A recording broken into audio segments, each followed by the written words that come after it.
So if you remember in 7.1, we construct a confidence interval for the population mean, but they give us the population standard deviation. So the only thing different in 7.2 compared to 7.1 is in 7.2, they don't give us, we don't know the population standard deviation. And realistically, when you work on this thing here, you probably don't have this population standard deviation. So what happened if we don't have the population standard deviation? Well, there's a group of students and they do the research and they found out that this distribution, we call a student T distribution. This student T distribution, if we collect a lot of data, eventually this T distribution will have a shape of a normal standard distribution.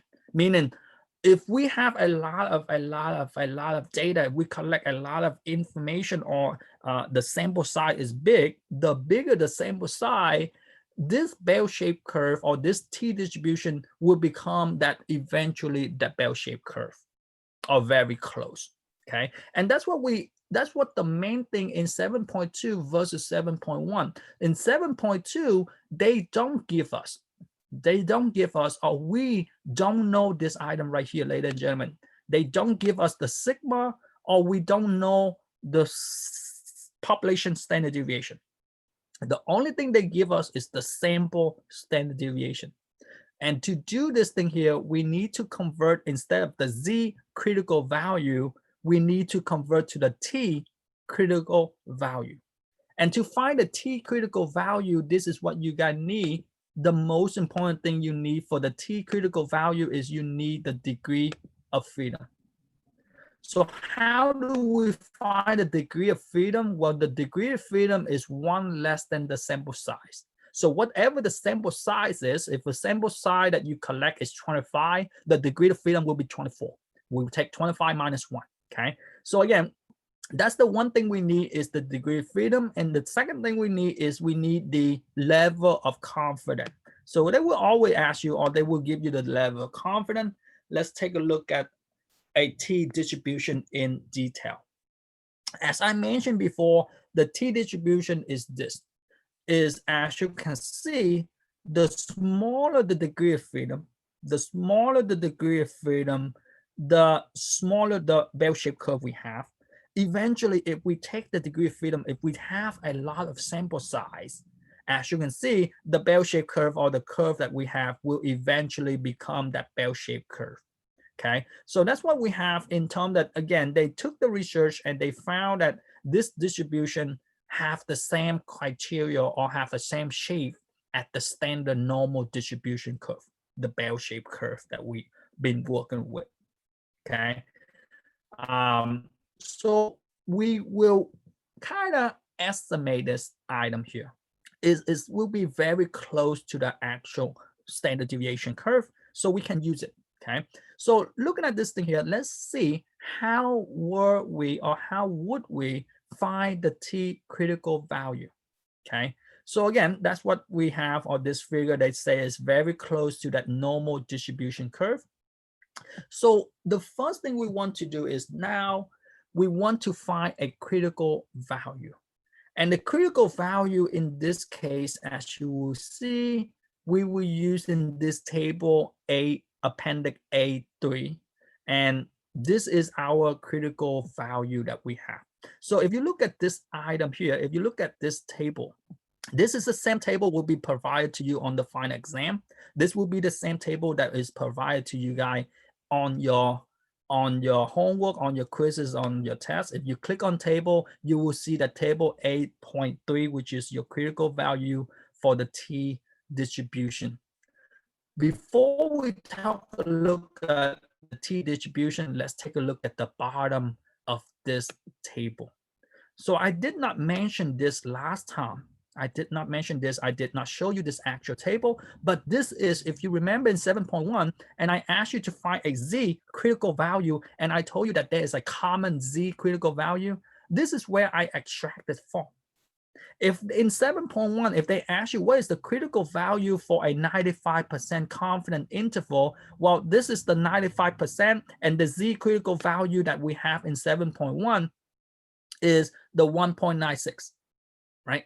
That's what we have in the sense of 7.1 when we deal with the population standard deviation, when we deal with the Z critical value. Now in 7.2, we're no longer using this Z critical value, but we have to use the T critical value. And the T critical value tell us that we need is this item right here. We need a critical or degree of freedom. And as you can see, the degree of freedom that they list them out, or this is the degree of freedom that we have: 1, 2, 3, 4, 5, 6, 7, all the way to those. So again, if you have 25 data, make sure that your degree of freedom is 24, because 25 minus 1. The degree of freedom is always the n minus 1. And to look at this thing here, once you have your degree of freedom, the next thing that you need is your confidence level. So if they ask you for the 95% confidence level with the degree of freedom of 34, so as you can see, the 34 degree of freedom, this is my 34 degree of freedom here. And if they ask me for a 95% confidence, you guys can see that this is my 95% confidence, which the degree of freedom will be, the degree of freedom is 34, 95%, my critical value is 2.034. Okay, so that's what we have. In order for us to find our critical value, our T critical value is in this table, inside this table. And in order for us to find this T critical value, that is what you guys need. You guys need the degree of freedom, and you guys need that percentage or your level of confidence. And the structure for the T critical value is the same as the Z critical value. It's just that because that we're dealing with the sample, the critical value will be different from the actual bell-shaped curve that we had before. Okay, so let's take a look at this thing here. Let's practice this item. And like I mentioned, some of your questions, they don't ask you to construct a confidence interval. They just ask you to find a critical value. So if they ask you to find a Z critical value, that's easy. If it's common, you just look at the table. If it's uncommon, you have to do that inverse norm like we did last time. But what happens if they ask you to find a T critical value for A? The sample size of 10 is drawn from a normal population. Find a critical value, the T critical value for a 95% confidence. So in order for us to find this critical value, like I mentioned, the first thing we need to do is we need that degree of freedom. And the degree of freedom is n minus 1. So in this case, the n minus 1 will give me 9.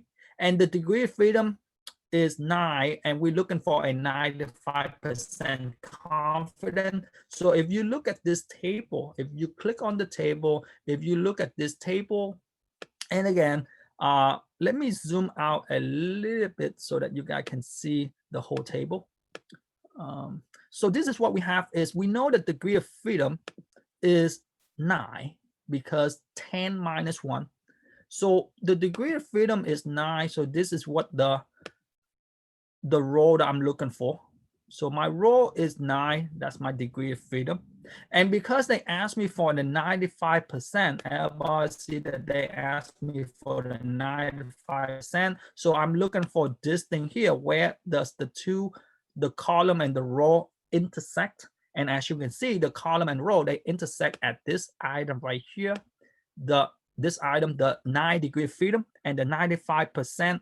So this is where, or this is the critical value that I'm looking for, 2.262. Okay, so as you can see, the critical value is this number inside your table here. And again, which number are we using is depend on your degree of freedom and depend on your percentage. So if they ask you for the 95%, we're using this. If they ask you for the 98%, we're using this. It's depend on your degree of freedom. Okay, so let's take a look at let's take a look at another example. And as I mentioned, the T critical value is 2.2 262. So what about B? Find a sample, the sample size of 19, draw from a normal population. Find a t-critical value for a 98% confident. Just like before, make sure that you need to use the degree of freedom to find a critical value. You do not use the and. Okay, that's the careless mistake a lot of students do, is they use in the 19 except not the 18, but you have to use the 18 as your degree of freedom. Again, my degree of freedom is n minus 1, in this case 19 minus 1, which is 18, and they asked me to use the 98%. So as you can see, we go down to the 18 because 19 minus 1. So my 18, this is my 18 right here. So those are the numbers I will be using, either 0.257, 0.86688, 1.33, or so on and so forth. How do I know which one to use? Because they asked me for the 98%. This is the item that I have to use. So as you can see, this is the critical value that I have. The degree of freedom is 18, and the 98% is right here. So everybody see that my critical value is 2.552. So question, how to utilize this table here, how to find this table, how to locate your critical value based on this table. And one thing, ladies and gentlemen, the T critical value will be very difficult to use your technology. Most of the T critical value will be in this chart here. And if they don't have it, we have a few items we need to do. But again, the T critical value is not this, it's close to your Z critical value if you have a big data. If you have a big data, then it's very close. But if you don't have a big data, if you have like 10 and stuff, and they won't ask you for 92% confident interval for the T critical value. For the Z, they might ask you because we can do that inverse norm. Okay. But again, let's go back to this thing here to see that this is your T critical value 2.552. So question here in terms of part A or part B. So if you're using inverse norm to find the critical value for the T, do you use the sample standard deviation? For the T, well, you could use the sample standard deviation, but for the T, we won't do the inverse norm. Okay. For the T, most of the time or always we use that table. So whatever they ask you will be on that table. They won't ask you something, the uncommon critical value, I should say, right? They won't ask you for a 91% or something like that for a T critical value. So we run into, and right after I say that, we run into this problem, right? After I say whatever they ask you will be on that table. And we run into this problem C, and as you can see that the sample size is 43, which is the N is 43. Our degree of freedom will be 43 minus 1 to give us 42, right? So we're looking for a 90%, and this is the percentage for the T critical value will be 80, 90, 95, 98, 99, 99.5, something that in this table. Okay, so the problem come in is, ladies and gentlemen, you say, 92, 42. My degree of freedom, like I mentioned right here, whatever the percentage they ask you will be within this percentage. They will not give you, they will not ask you like 94% or 97% for the T critical value. Okay, but the problem come in is you say, oh, Mr. Tran, in this table, there is a limitation. The limitation here is if you look at the degree of freedom, they list you from 1 all the way up to 40. After 40, they go to 50, 60, 80, 100, and 200. The degree of freedom that we just find out, the degree of freedom that we have is 42. And there's no 42 here. The degree of freedom, I don't have a 42 here. So what do we do? So the rule is this. If the degree of freedom does not list on your table, we will use one less than that degree of freedom. We will never go up, we will use one less. So 42, we will use the 40 as our degree of freedom. And because they asked us for 98%, I think they asked us for 98%. Because they asked us for 98%, we will use in this thing right here, which as you can see, 98% and the degree of freedom. I know the degree of freedom right here is 40. It's just because that in our chart is limit. They don't list us every single number. So we will use one less than the degree of freedom we have. Even if your degree of freedom is 49, ladies and gentlemen, if your degree of freedom is 49, we will still using the 40 as our degree of freedom from this chart. Okay, so again, the rule is if your degree of freedom does not list, if the degree of freedom does not list on here, we will use one less of that. So if your degree of freedom is 79, I know 79, you say, well, Mr. Tran, 79 is very close to 80. Again, we will not use 80, we will use 60. We will always use in one degree of freedom less than what they ask us. Okay, that's the rule for this table here. And that's what we have. And again, I agree with you that 79 is very close to 80, but we don't want to use the bigger number. We rather use a smaller number to guesstimate in terms of that. Okay. So that's the idea that we have here is if your degree of freedom does not list, we will use one less than that. So as you can see, 90%, sorry. So again, this is what my degree of freedom is 42, and I'm looking for a 90% confident interval. So the 90% confident interval, like I mentioned, my 42 is not list here. My 42 is not list here. I will use one less, which is the 40. And because they asked me for a 90%, my 90% is right here. And that's why I'm using the 1.684. Okay, so 1.684, that is my critical value, my T critical value. So everybody see that if the number is not listed, we will use one less. Whatever the number is, we will use one less. If it's 197, we will use 100. If it's 203, then we use the 200. Okay, and one thing you will see that if the degree of freedom is high, like it is a lot, like for in terms of 1,000, we still use 200. But the bigger the degree of freedom, eventually the number, eventually your critical value will become your Z.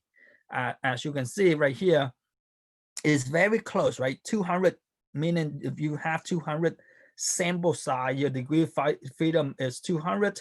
Again, my critical value is very close, 1.653, and this one here is 1.645. Meaning if you have a large degree of freedom, eventually it's become a Z critical value. But again, we will get there, you will see. But for now, just realize that if we don't have the degree of freedom listed, we will use one less. So if it's 75, we will use the 60. If it's 89, we use the 80. Okay. So question here to find your critical value, find your T critical value, how to utilize your table to find that T critical value. And again, this is just what I mentioned to you guys earlier. If the number is less than 200, and if it does not listed on your table, if the degree of freedom is not listed on your table, we will use the next smaller number, right? The smaller number of that. We will go down one. We don't go up, we go down one, okay? If the 200, if bigger than 200, we will use the 200. And again, if it's very big, we will use the Z value as the last item. So those are your item, or those your criteria to use in this table, appendix A3. Okay. And in order for us to do a confident interval, the same criteria must hold for 7.1 and 7.2. what is the criteria? The criteria is the item that we select, the sample that we select have to be random. It cannot be biased. We cannot select one group and forget about the other group. It has to be random. And also the sample size have to be bigger than 30. If it's not bigger than 30, we need to know that the population is normal itself. So again, if you look at this prior question, you say, well, this sample size is 10. Because we know that the population is normal, we still can use it. This 19, because we know that the population is normal, we can still do it, right? This one here, we don't need to know that the population is normal because 43 is bigger than 30 already, okay? So again, the same criteria will hold. If your n is smaller than 30, then we know that the population need to be normal, okay? So let's take a look at this item. Most of the criteria will hold. Let's take a look at this item. What are the steps to find your confidence interval if we don't know the population standard deviation? And that's the keyword that you were looking for when you do your problem, when you look at your question. This is the keyword, is we don't know the population standard deviation. Okay, so if we don't know the population standard deviation, what do we know? We know, or this is what they will give us. They will give us this sample standard deviation, or they will give us the S. Okay, so that's your sample standard deviation. So the first thing we need to do is we need to know the X bar. What is your X bar? Reminder, your X bar is your point estimator, meaning again, we're using this point to guesstimate, to estimate the population mean. So we need to find the X bar, and then we need to find the degree of freedom, because the degree of freedom tell us what is the critical value we're looking for. And once we find a degree of freedom, now we need to find a margin of error. To find a margin of error, reminder, to find a margin of error, we need the standard error multiplied to the critical value, which my margin of error is this. My margin of error is the critical value, which is the T critical value, because we deal with the sample, multiplied to the standard error, which is the same as before. In 7.1, instead of the T and instead of the S, we have the Z and the sigma, right? That's the, the margin of error is the same regardless of your population standard deviation or sample standard deviation. It's just that your population standard deviation, you use the Z critical value, and your sample standard deviation, you use the T critical value. And once you have that margin of error, all you need to do is add to give you the upper limit, subtract to give you the lower limit, and that is your confidence interval. And then the last step, we need to interpret how confident are we, right? Are we 95% confident, or are we 99% confident, or are we 97, or whatever the confidence level they give us? So this is what we have in terms of the step. And again, the only reason I give you this step, or the only reason the next item we do in the step, is to show you that, or not to show you, but sometimes the question they ask you, they don't ask you to construct the confidence interval. They ask you what is the critical value. They ask you what is the margin of error. Okay. And again, after I'm doing this by hand, after we do this by hand, I will show you how to utilize your calculator. But let's take a look at this data, and this is the keyword, ladies and gentlemen. This is what you want to see, or this is what you're looking for in your problem. Okay, so they don't give us the information behind this data, they just give us the data by itself. So the data is this. They give us the sample size, n is equal to 35. So we know that it's bigger than 30, we're good to go. They give us the sample mean, which is the X bar is 34.85. So we know that this is your point estimator. And the keyword is they give us the sample. They give us the sample standard deviation. And if you see that the sample standard deviation, you should tell yourself that, oh, we are dealing with the sample, we are dealing with the T distribution. We are no longer using the Z distribution. Okay, we don't know the population standard deviation, we know the sample standard deviation, so we're using the T distribution. So looking at this thing here, just like before, I told you guys for any problem, identify what they given you. So they give us the X bar, that is your point estimator. They give us the N, which is the sample size, and they give us the S. So because they give us the S, we need the degree of freedom, and the degree of freedom we have is 35 minus 1, which is 34, right? And again, looking at this thing here,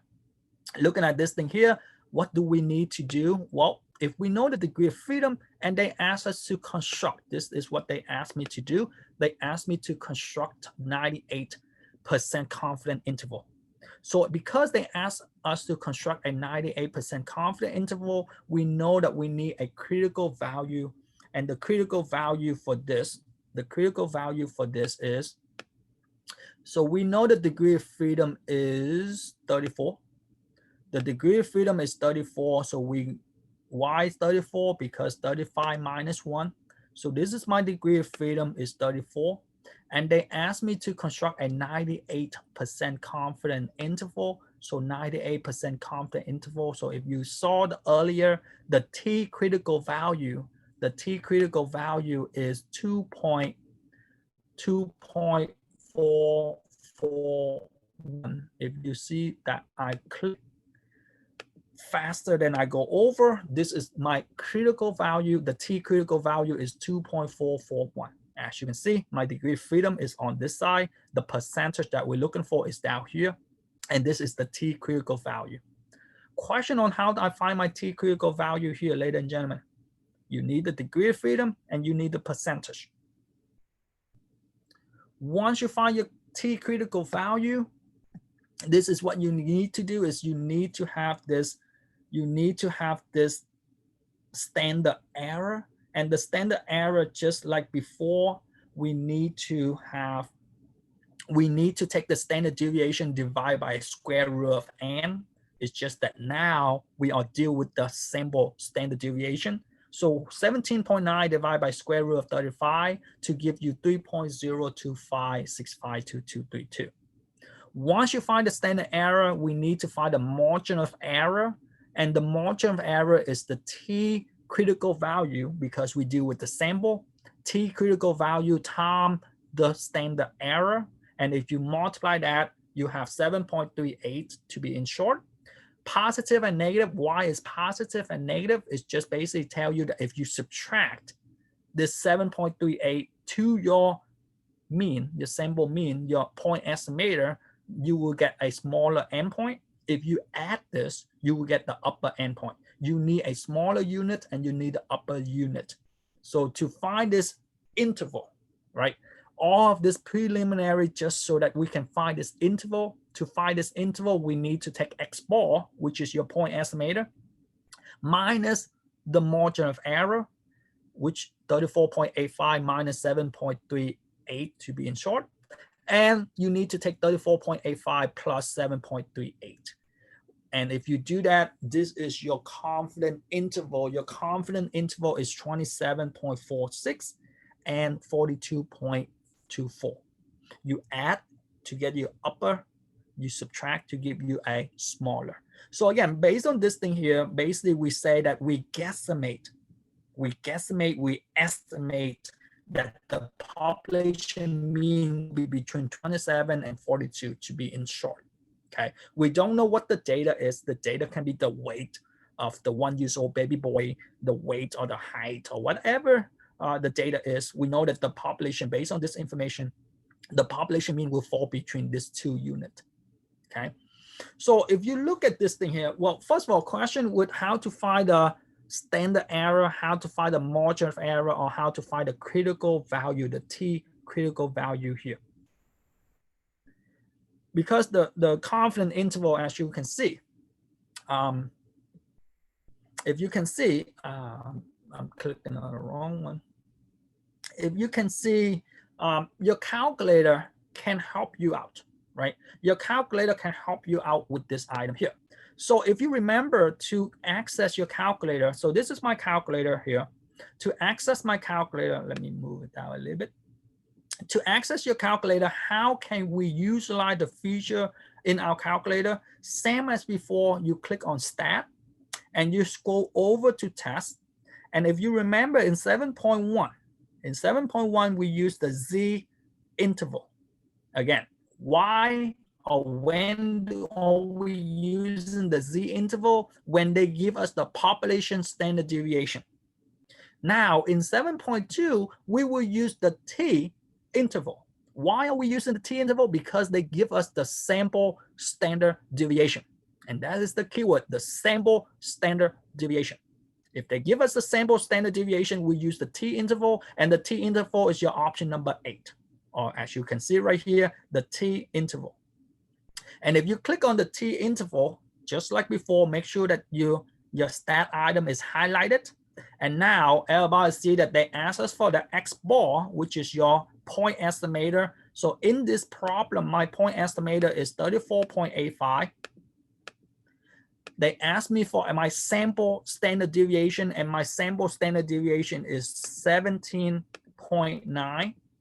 And they asked me for my N, how many sample I have. Make sure that this N is the total number of sample size, right? Not the degree of freedom. So that's the careless mistake a lot of students do, is the critical value, you have to use the degree of freedom, but your calculator N is the total number of sample size, okay? Don't use the sample size for your degree of freedom, or vice versa. Don't use the degree of freedom for your N. So once you have your data, as you can see, you just press calculate. And once you press calculate, they will give you this confidence interval. So what is the confidence interval that we have? Your confidence interval should be the same as we do it by hand. As you can see right here, 27.464. I have 27.46. 42.236. I have 42.24. Right? So as you can see, that confidence interval is the same as this confidence interval, because I 2 decimal place rather than 3 decimal place. Okay, and we will do a little bit more with the calculator in a bit, but again, I just want to show you that, your calculator have those features that you can do without doing this by hand. The reason why I show you this by hand is sometimes they don't ask you to construct the confidence interval, rather than they just ask you find the margin of error. Sometimes they don't ask you for the whole confidence interval, they just ask you for a critical value. So make sure to know how to do individual. Okay, so once you have this, first of all, question of how to find this confidence interval here, ladies and gentlemen. So once you have this, they ask you, if the confidence level were to be 95, would the confidence interval be narrowed down, or be wider? So will this confidence interval be bigger if we make this item smaller in terms of the confidence level? As you can see, or hopefully you guys see, that the bigger the confidence level, the bigger your confidence interval. That's your relationship. Okay, so the bigger the confidence level, the bigger the confidence interval. As you can see right here, my critical value, if I were to ask you what is the critical value for a 95% confidence interval, or in terms of the degree of freedom, is 34. Why? Because it's 35 minus 1. So last time we using this number right here. Last time we using the 2.441 because it's the 98%. But now they say, what if we convert, instead of the 98%, we convert down to a 95%, and the 95% critical value will be 2.032. And as you can see, if we multiply by a smaller critical value, your margin of error will be smaller. And because your margin of error is smaller, your confidence interval will be smaller. Okay, so that's the idea here, is basically your confidence interval will be narrow because you multiply by a smaller critical value. okay? Because again, this thing here, and that's what we have. That's the relationship is the bigger the level, the bigger the confidence interval. For instance, if I say I want to be 100%, if I want to be 100%, I would say my interval would be from 0 to 100, right? If the mean would be between 0 and 100, then that doesn't tell us much. It just tells us that you have a wide range of interval, right? We don't know if it's 1 or if it's 99, but we know that it will be fall under that, right? But the bigger the interval, the bigger the confidence level. The smaller the confidence level, the smaller the interval. Okay, that's your relationship between your level of confidence versus your confidence interval. But let's take a look at this example here. Let's take, again, this is what I told you, show you how to use your calculator, which is the same concept as before. The only thing different is instead of using the Z interval, we have to use the T interval. And that is your objective, is how do you determine when you're using the Z versus when you use the T. So let's take a look at this data, or let's take a look at this information or problem. So this problem, they tell you that the random sample of 35 Hollywood movie made since the years 2010 have the mean length of 121.6 minutes with the standard deviation of 20.4 minutes. So if you look at this thing here, you would say, whoa, Mr. Tran, they don't spell it out for me. They don't say the sample standard deviation, and they don't spell out the population standard deviation. How do I know what standard deviation is this, right? So if they don't spell it out for you, that's the thing that you need to look in for. Right, for 7.1 and 7.2, this is the one thing that you want to focus in.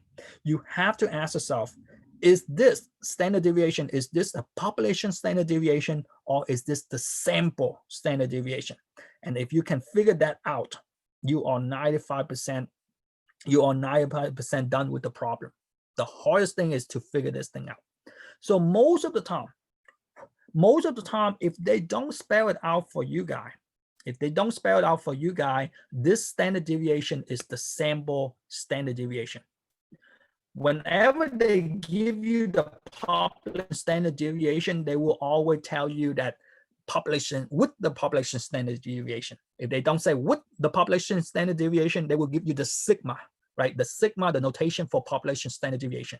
For this one here, they don't spell it out, but what they have is they give you the mean. They say that we have this 35, and with this 35, the mean is this. With the standard deviation, meaning this standard deviation is belong to this 35 sample. Okay, so in short, if they don't spell it out for you, if they don't spell out, if they don't say with the population standard deviation, or if they don't say sigma is equal to something, 99% of the time, this standard deviation is the sample standard deviation. Okay, you have to make that adjustment. So once we have this thing here, we can see that they ask us, again, in chapter 7, as you will see, 7.1, 7.2, and 7.3, they will ask you to construct the confidence interval. So how do we construct this confidence interval? Well, our calculator can do the heavy duty, but now we need to identify what is given to us. Do you agree that they ask us, or they give us the sample size, which is 30? They give us the X bar, which is the sample mean, which is 121.6. And they give us the S, the sample standard deviation. Again, you say how? With the standard deviation, meaning again, this standard deviation is belong to the sample mean, and the sample mean is belong to this 35. Okay, so that's what you need to dissect. That is what you need to extract them out. Those are the information we have. And once you can take this information, all you have to do is, again, what do? We hit stat, scroll over to test. And again, you you can click on number 8. Number 8 is your t interval. If not, you need to scroll down. If you look at this thing here, option 7 is your z interval. We are not dealing with the z interval. We deal with the t interval. Why the t interval? Because they give us the sample standard deviation, and that is the key. Sample standard deviation. So in this case, my t interval, I choose an option number 8, my t interval. I press enter, and then I just fill in my information. My X bar is 121.6. My sample standard deviation is 20.4. My N, coincidentally, is the same, 35. And my C, confidence level, is 0.95. So everybody see where my data came in. My X bar, my sample standard deviation, my N, and again, the C level, which is your confidence level, is 95. So I put 0.95, and then you just press compute or calculate. And this is what you have. Your confidence interval for this movie length will be 114.59 and 128.61. So as you can see, that is my confidence interval. And again, if it's 1 decimal place, it's supposed to be 2 decimal place, 61 and 59. But again, because my data itself have 1 decimal place, I'm supposed to give you 2 decimal place. But again, most of the time they will, on your homework, they will tell you your decimal place. But question here, ladies and gentlemen, question here in terms of how we can distinguish, or how you guys can distinguish to using the T confidence interval or T interval versus the Z interval. Or question on how I got the answer here. So if you don't have question, let's take a look at B. So B, they tell you that a total of 3 Iron Man movies have been released, and their mean length is 127 minutes. So of those 3 movies, the mean of those 3 movies, the average of those 3 movies is 127. Someone claimed that the mean length of Iron Man movie is actually less than the mean length of all Hollywood movies. Does this confidence interval contradict that claim? Well, it does not contradict the claim. Why? Do you agree that, to be in short, the interval that we found, the interval that we just find out is between 114 and 128, right? That's the confident interval that we have. And this movie, this length is 127, which is somewhere between this interval, right? It's not smaller than every single movie, because we estimate that the movie for all Hollywood movie will be between 114 and 128, to be in short. And this movie is somewhere between this interval, so it doesn't contradict that this movie is less than every single Hollywood movie there is, right? It is in the ballpark, right? Is in that interval that we have, right? So this thing here does not contradict, because 127 is between this item, right? If it's say more than is, again, is not more than 2, right? So again, because the claim is the movie is less than, is not really less than, because it's inside the interval that we have.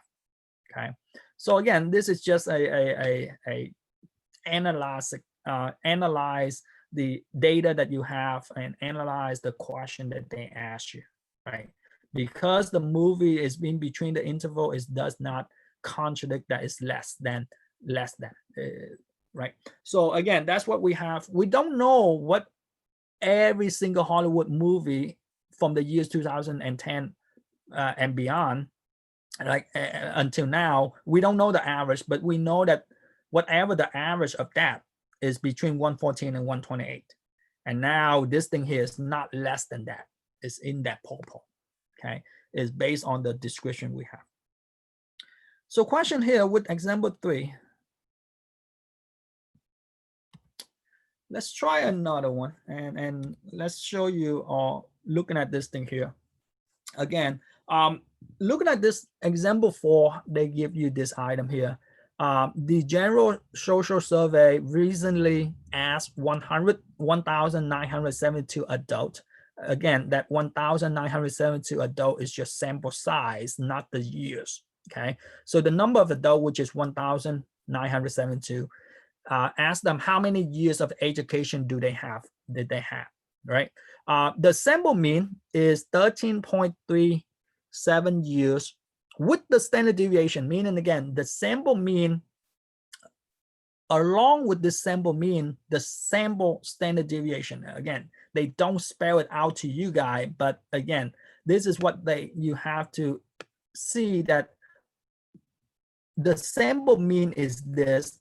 Along with the sample mean, this is your standard deviation, meaning this standard deviation is your sample standard deviation, right? Based on this thing here, with the sample mean, with that, this is your standard deviation. And again, most of the time, if they don't spell it out to you guys, if they don't say population, this will be a sample standard deviation, okay? So in terms of this thing here, we need to construct this confidence interval. We need to construct this confidence interval of 98% confidence interval for the mean. So how do we do this item here? Well, looking at this thing here, do you agree that they give us the N? They give us the N 1972, which is the number of people that we asked in the survey, not the years. They give us the X bar, which is the sample mean, 13.37, and they give us the S. They give us the sample standard deviation. And if they give us this 3 item, unless they ask you find a critical value, this is what we have, right? They give us this 3 item. We can find your feature on your calculator, can help you with this calculation. Unless they ask you for a margin of error or standard error, then you have to do something with that. But if they ask you to construct a confidence interval, do you agree that we go stat, go over to test? And again, you can either press number 8 or you can scroll down to number 8, because we deal with the T confidence interval or the T interval. And the T interval, this is what we have. Make sure that your stat is highlighted, not your data. Your X bar is 13.37. Your sample standard deviation is 3.13. Your sample size is 1972. And my confidence interval is 0.98. Everybody see, question on where my number come from. 13.37, 3.13, 1972, 0.98. Once you have this thing here, you press calculate, and this is your confidence interval, ladies and gentlemen, 13.206 and 13.534. So if you look at that, that is your confidence interval. That is what we have. And depend on your question, how much do they ask you in terms of the decimal place? Before we go on to B, let's say if you were to, and the reason why I give you this problem is this, ladies and gentlemen.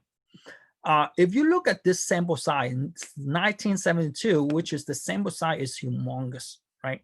So if you were to happen to use it, instead of using the T, and you happen to use the Z, not that I want you to use the Z, but I want to show you that because of your sample is humongous, it does not affect the item, because we have more than enough data, right? They tell us that we have more than 30, it's good to go. And this one here, we have 1,972. So let's say that you use the Z confidence interval here on your calculator, and you put in 3.13 as your population standard deviation, which is the sigma, and you put in your everything else is the same. If you press on this item, you can see that the confidence interval is basically the same.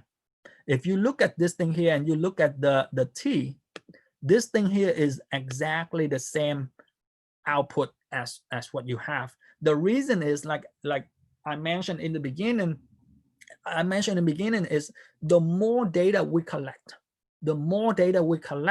your t distribution will eventually become a bell-shaped curve, become a z distribution. So for this thing here, because the sample size is humongous, because the sample size is big, it does not make that big of a difference in terms of your confidence interval. And in this case, it's actually the same because your sample size is big enough. Okay. So again, but to be sure, if they don't spell it out, if they don't say population standard deviation, you will use your sample standard deviation, and sample standard deviation trigger tell you that we're using the t distribution and not the z distribution. Okay. So question with part A. Part B, they say the data collect in an early study suggests that the mean is 2000. The mean is 2000. The mean in 2000, not is. The mean in the year 2000 were 13.26 years. A psychologist believes that the mean have not changed. Does the confidence interval contradict his belief or her belief?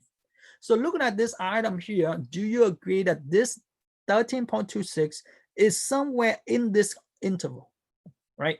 Because the 13.26 is in this confidence interval, so it does not contradict, it does not change. It's basically the same as before because the 13.26 is within the guesstimate of what we have. Our guesstimate is 13.21 and 13.53. This thing here is somewhere in that ballpark. So we know that this thing here is true. It doesn't change. It have not changed. Okay. We know, we believe, we are 98% confident. We are 98% confident that the mean years of study is between 13.21 and 13.53. So with that 98% confident, this thing here have not changed because again, is in our ballpark. Unless this thing here is outside of our interval, then we say yes, it's changed because now the number is not within our guesstimate. Okay. So question here in terms of 7.2, ladies and gentlemen. And hopefully you guys see that 7.2 is very, very similar to 7.1. And it is similar to 7.1. With the only thing that we have is your 7.1, we deal with the population standard deviation. In 7.2, we deal with the sample standard deviation. Okay, so let's take a look at 7.3 and to show you how or what is the difference between 7.3 compared to 7.1 and 7.2. 7.3, we still construct a confidence interval. It's just that now we construct a confidence interval for a proportional, okay, for a proportion. So before we do this confidence interval, we need to know the notation. And just like before, we need to have a point estimator and we need to have something to guesstimate our interval. So there are 3 items that you need in this 7.3, which is you need the X. The X is basically the number of people who successfully or who fit the description that we're looking for. And you need the N, which is the sample size. The sample size, which is the N. And you need the P hat. What is the P hat? The P hat is the sample proportion.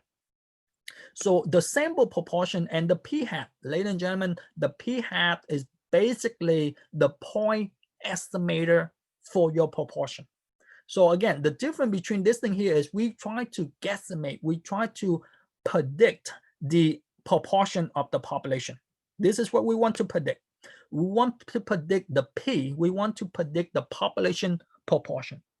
But we don't have the population. If we have the population proportion, we are good to go. We don't need to do anything because that is the population proportion already. But we don't have it. so what we do is we use the sample proportion, and the sample proportion is basically x divided by n. This is your x, the number of success or the number that fit the description we're looking for, divided by the total number of item we have, or the number of people we have, right? So the sample size is your n, which is the total number we have, and the x is the specific or the people who fit the description or who believe the description. Once we have that, we take the n divided by the p, I'm sorry, the x divided by the n, that will give you a p hat, and that is your point estimator. That is what you're going to use to estimate your population proportion. And as I mentioned, your point estimator is the p hat. That is your proportional point estimator. And if you remember, in your point estimator before is your x bar, which is your sample mean. Using our central limit theorem, we know that we can find the standard error if we have the p hat, which the standard error is the square root of p hat multiplied to 1 minus p hat divided by a n.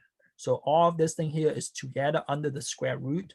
And why do we need the standard error? Because to looking for the margin of error, we need that standard error multiplied to the z critical value.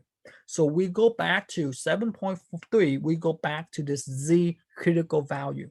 So to find your proportion, we use the z critical value, and the z critical value is basically the value underneath your table A.3. Okay, so again, once you find the margin of error, life should be good now, because you take the point estimator, subtract the margin of error to give you the lower interval. You take the point estimator plus the margin of error to give you the upper interval, right? So those your interval, you have a smaller number and the bigger number. To find that, you need to take the point estimator, subtract to find the smaller number, point estimator plus the margin error to find the upper interval. So just like before, in order for us to find this critical value, again, I go over all of this thing here a little bit fast, is you will see that most of the item that you do, or most of the calculation that you do, your calculator can and will be able to find that interval for you. It's just that now we want to know how the problem look like, right? So again, so before we do that problem, this is the criteria that we need to have is your sample have to be random, just like before. The other thing is your population have to be 20 times larger than your sample. So if you collect 20 sample size, your sample size is 20, then your population will have to be 400. 20 times 20 will be 400, as in 20 times bigger. Okay, and the population is basically have two categories: is either met the description or do not meet the description. Is either yes, true or false, or vote or did not vote, or something like that. And again, a sample have to be at least 10 individual for each category. But again, let's take a look at this item here. Let's take a look at this item and let's dissect. Let's take a look and spot the difference, I should say, right? On your test, right now 7.1, 7.2, and 7.3, and you see you can see that this problem is in 7.3. But let me ask you, if you were to read this problem, how do you determine if this is in 7.3 versus 7.1 and 7.2, right? Because the question they ask you is still, the question they ask you is construct the 95% confidence interval. And this is what our goal is in chapter 7, is to find this confidence interval. So first of all, if you glance through this thing here, you can see that this is the word. Because in 7.1 and 7.2, they tell you to construct a 95% confidence interval for the population mean, right? For the mean, in 7.1, 7.2, they will say construct the confidence interval for the mean, for the mean, for the mean, for the mean. Now, in 7.3, they tell you construct the confidence interval for a proportion, okay? So for proportion, we know that we are in 7.3. okay? And other than that, as you glance through your data, this is the data they give you is in a survey of 517 music teacher, 403 of them say that video game, Guitar Hero, and Rock Band have a positive effect on the music education. So now they ask you construct this 95% confident for a proportion of music teacher who believe the video game have a positive effect. Okay, so looking at this thing here, do they give you the mean? There's no mean here, right? They say in the survey, which is 517, that's your total people that we asked. And off of those 517, 403 say yes, right? So looking at this thing here, they don't give us the mean, and there is nothing say about a standard deviation. So as you can see, this is your data. They will give you the total, and off those total, they will tell you how many agree or how many disagree or something in that nature. Okay, so given this item here, given this particular item, proportion should give you the keyword that we are dealing with a proportion item. So once we have this thing here, just like before, this is what we need to identify. We need to identify our n, and we need to identify our x, and then we need to identify our percentage. So let me skip I will show you how to do it by hand, but let's take a look at this thing here. How would you go about to do this with the calculator?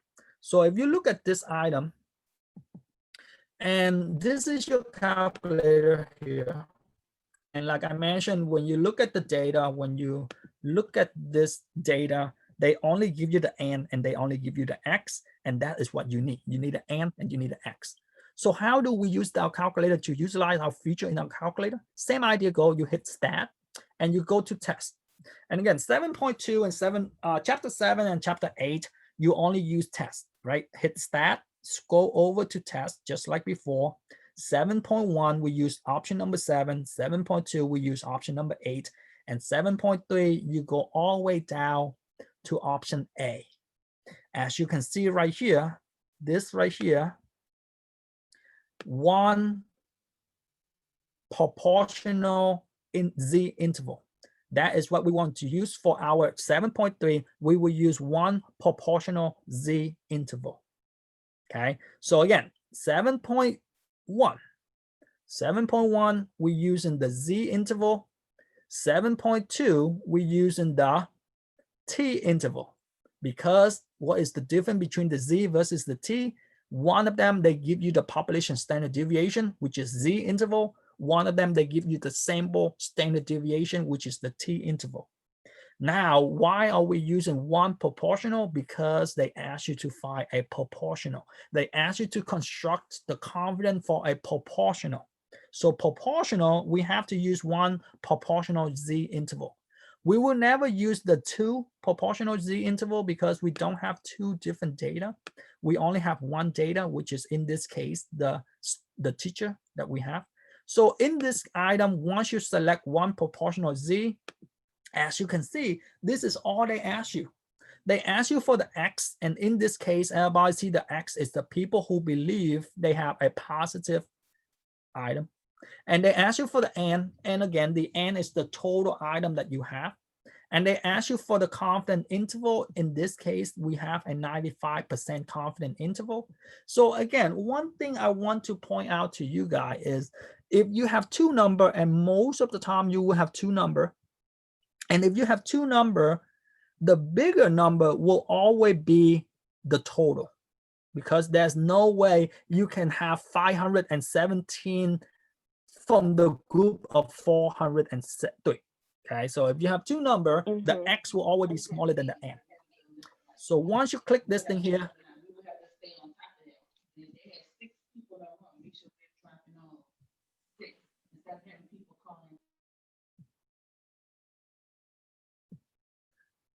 so if you look at this thing here, this is my confidence interval. My confidence interval for this proportion is 0.74376 and 0.81523.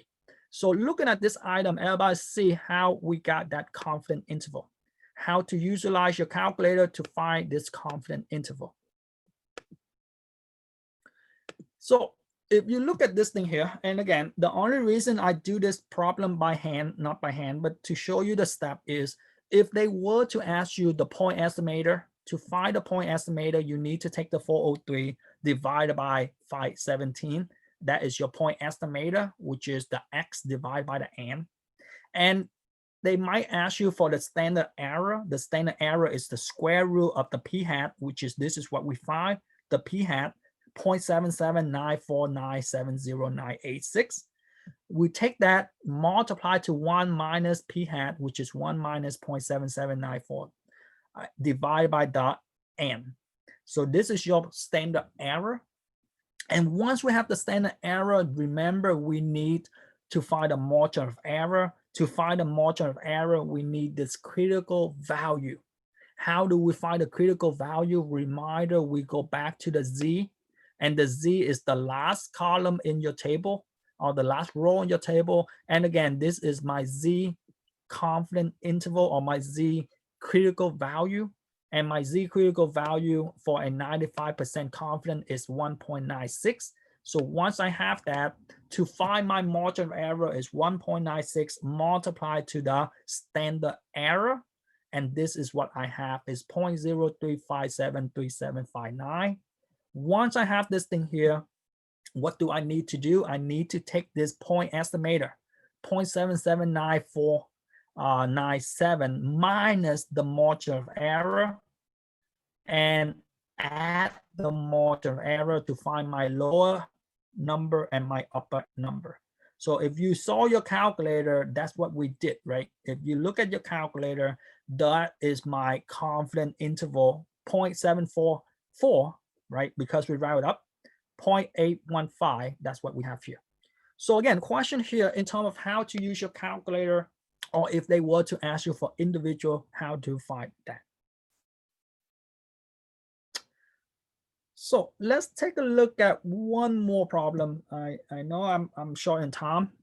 Let's take a look at one more problem. And again, this one here, just show you how to use your calculator, which is this option that we will use in one proportional z interval,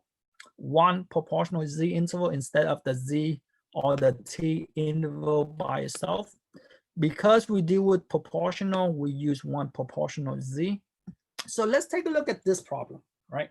And again, this is why I mentioned that they might ask you for the point estimator by itself. So, if they ask you this, if they ask you find the confidence interval for proportion, your calculator can do it. And again, your calculator does give you the point estimator too, if you know how to or where to looking for. But again, we can do it very easily. So looking at this thing here, let's take a look at the information they give us, right? According to the US Census Bureau, 43% of men who work at home were college graduate.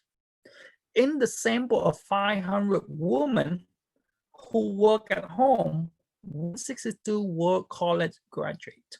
So if you look at this thing here, they kind of trick you in the way that 43% of men, right? So that is the percentage, that's the population in terms of the men. But the sample that they have is the 500 women. So that 42% doesn't relate anything with the 500 women we have, because again, the information is misleading in the way, right? So again, we have in the sample, we have 500 women who work at home, 162 were college graduate. Now they ask us, find the point estimator. So remember, to find the point estimator, the two things we need is we need the n and we need the x. We need in the sample of 500 women, we have 500, the n. And how many of them are college graduate? We have 162. So to find this point estimator is very easy. We just take the 162 divided by the 500, okay? So if you don't see this, again, looking at this thing here, let's take a look at B. They ask you to construct this confidence interval, and to construct this confidence interval, do you agree that we have everything we needed? We have everything we needed. We need an n, we need an x, and we need a percentage. So we have the three things we needed. How do we construct this item? We hit stat, right? We hit stat, we scroll over to test, and we scroll all the way down to the one proportional z interval. Okay, one proportional z interval, because we are dealing with a proportional, and in this case my x is 162, my n is 500, and my confidence interval is 0.98, and my calculation, and again, if you calculate this thing here, I told you guys that your calculator can give you the x bar, oh sorry, in this case the p hat, and again, this is where the p hat come in, which is 0.324. And if you don't see that, right, it's the same. We can take 162 divided by 500, and if you take that, you see that it's 0.324, right? That's your point p hat. I cannot. So if you go over again, looking at this thing here, let me go down to one proportional z. And if you press this thing here, you can see, let me erase this. We can see that we have everything we needed, which is the x, the n, and the c level. And again, you have this confidence interval. Everybody see that this is your confidence interval, 0.275 and 0.32, 0.372, right? So if you look at this thing here, that is your confidence interval, ladies and gentlemen. If you look at this thing here, your calculator can do those calculations for you, which is 0.275 and 0.373. Okay, based on this confidence interval, is it reasonable to believe that the proportion of college graduates among the women who work at home is the same as the proportional among the men who work at home? Is it equal? Is it reasonable to believe that they are the same? If you look at this thing here, are they the same, right? My proportion, my woman proportion is between 0.27 or 27% to 37%, and my proportion of men is 43. You can see that looking at this thing here, they are not the same, right? They are not the same because again, the 0.43, which is 43%, is bigger, or is not between the guesstimate of the woman. Like based on our sample, we guesstimate that the percentage of the women who work from home or college graduate is between 27% and 37%. The percentage of men that based on this US Census Bureau is 43%. So again, the 43 is not in this range of our estimation. So if it's not in that range of our estimate, then it's not the same, right? If it's in that range, then we say, yes, it's the same, because we don't know the actual woman. We guesstimate that it's that range and the male is for under it, so it's the same. But again, based on this thing here, they are not the same, okay? So again, question here, ladies and gentlemen, question with how to utilize your calculator, or what is the difference